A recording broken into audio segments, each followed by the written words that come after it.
Hello viewers, Assalamu alaikum. Welcome back to English with Shafiq. Today we will learn English from the newspaper. So let's get the ball rolling.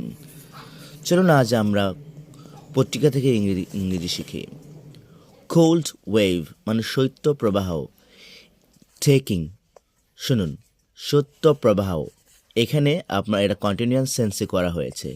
এখানে ইজটাকে বাদ দিয়ে দেওয়া হয়েছে, যেহেতু এটা হচ্ছে হেডলাইনে বিভার্বগুলোকে বাদ দিয়ে দেখানো হয়, যাতে আপনার স্পেস কম লাগে, জায়গা কম লাগে, দৃষ্টি আকর্ষণ করার জন্য এই কাজগুলো করা হয়। কোল্ড ওয়েভ শৈত্য প্রবাহ। Taking a toll on. শুনুন, টেকিং আ টোল অন। এটা টেক আ টোল অন মানে হচ্ছে কাউকে 12টা বাজিয়ে দেওয়া, কাউকে অনেক কষ্টে ভোগানো, কাউকে অনেক ব্যাগ পেতে হয়, সেই ক্ষেত্রে আপনি ব্যবহার করতে পারেন টেক আ টোল অন। তাহলে শৈত্যপ্রবাহ 12টা বাজিয়ে দিচ্ছে, মানুষকে দুঃখ কষ্টের মধ্যে রাখছে। সেই মানুষ কারা? চিলড্রেন, বাচ্চারা। এখানে দেখেন একটা কমা মানে হচ্ছে অ্যান্ড। এই যে হেডলাইনে আপনার অ্যান্ডের পরিবর্তে কমা ব্যবহার করা যায়।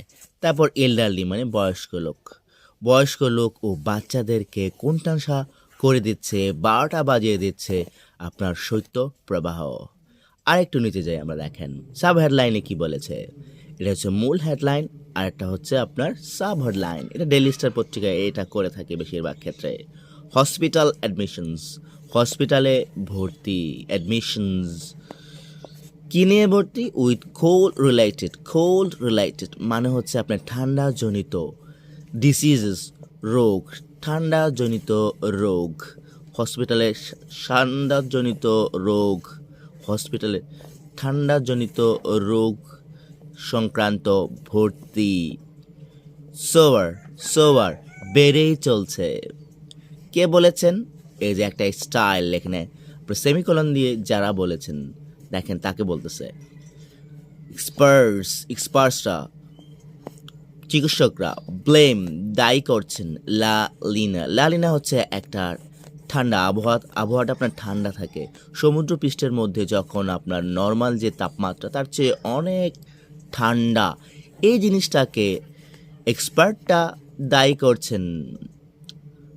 আচ্ছা, আরেকটা চমৎকার জিনিস রয়েছে, একটু নিচে আসবো আমরা, দেখেন ল ইনকাম ফ্যামিলিস, নিম্ন আয়ের লোকেরা দেখেন বেয়ার, এখানে ফ্যামিলিস আর হবে, আর কন্টিনিউয়াস সেন্সে ব্যবহার করা হয়েছে। বেয়ার দ্য ব্লান্ট অফ মানে হচ্ছে আপনার ধকল সহা, কষ্টের মধ্যে দিয়ে যাওয়া, দ্য চিল মানে ঠান্ডা